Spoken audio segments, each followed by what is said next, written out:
my Young and the Restless fans. Yes, we have another episode to talk about, and it was pretty good today. First, Nate eavesdrop on Lily and Daniel. Chelsea comes between Adam and Billy, and Nick confronts his daughter Summer, who accuses Sally of using him. Welcome back to CBS Soap Dish Recap, where we recap everything CBS Soaps, both the Young and the Restless and the Bold and the Beautiful. This is your Young and the Restless recap for March 7th, and without any further ado, let's go ahead and talk about this episode. Let's first start over at Crimson Lights, where we see Billy gets desserts for him and Chelsea, and Sharon notices his flowers and find him pretty thoughtful, but something else is going on that she's unsettled about. However, he's been instrumental in helping her reclaim her life, but Sharon worries that their bond is growing a little bit too close and too strong. Now, he thinks it's supposed to, but she says that they came together under extraordinary circumstances and that she's still fragile. Now, she don't want to overstep. He knows and appreciates her input. He'll listen even though he might not like what she has to say, and she worries about her dependency on Billy and how he claimed, well, I'll never jeopardize Chelsea's recovery. And Sharon says, I know you won't intentionally, but it's almost like it's artificially lifting her spirits, and you need to be mindful of that. Billy then head off to Chelsea, and then, of course, you know who he's going to run into there. And of course, before Billy gets upstairs, guess who's already there? Adam. And he's worrying about who Chelsea is having dinner with. Adam, don't worry about that. Just like you did with Sally, you told her also you no longer wanted to be with her. And you're beginning to sound like Nick when he keeps asking you why you keep showing up over at Sally's. Now, he's assuming that Chelsea and Billy's relationship is past just being friends. And I guess, so what if it is? I understand you got a son in the middle of all of this, but I also agree with Sharon that maybe it's a little bit too soon and they're becoming codependent on each other. Yeah, it's going to be interesting to see, but then, of course, Billy now shows up with flowers and treats in hand. And of course, we see Billy asking if everything is okay since Adam's there. And he was like, I do have a son here, and she's the mother of my son. Adam starts in on Billy, who was asking Chelsea, not him though. And Chelsea is just blowing out some air. She's sighing. She then comes between the two men and asks them to stop.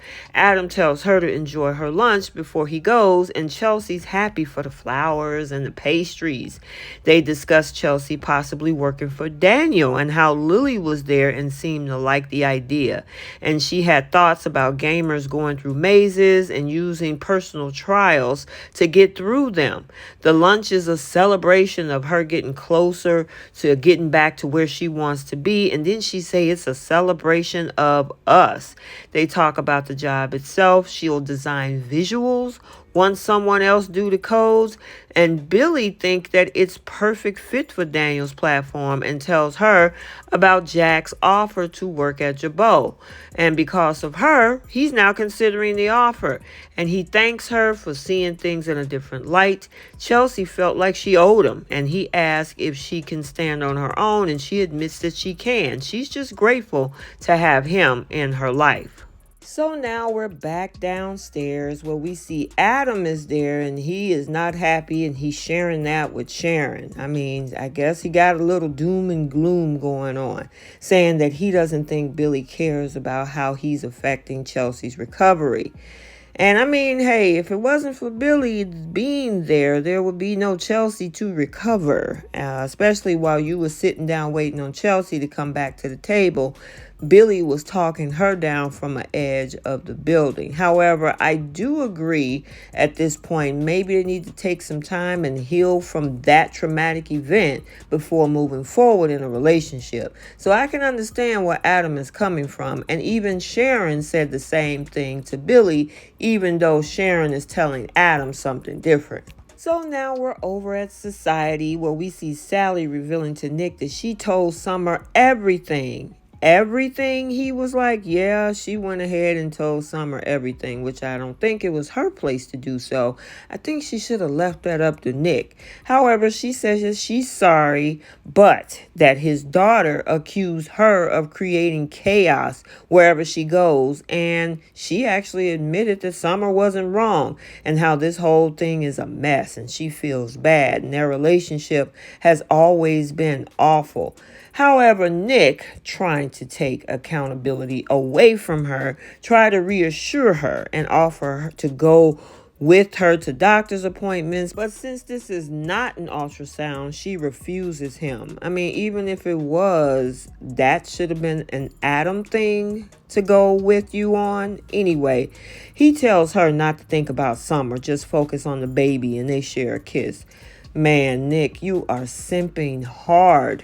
So now we're over at the Abbott mansion where we see Supergirl Summer went home complaining to Kyle about her dad and Sally. And she told him, guess what? Sally's pregnant with Adam's baby and how her dad is sticking by her side. She also told Kyle that Sally liked watching her squirm.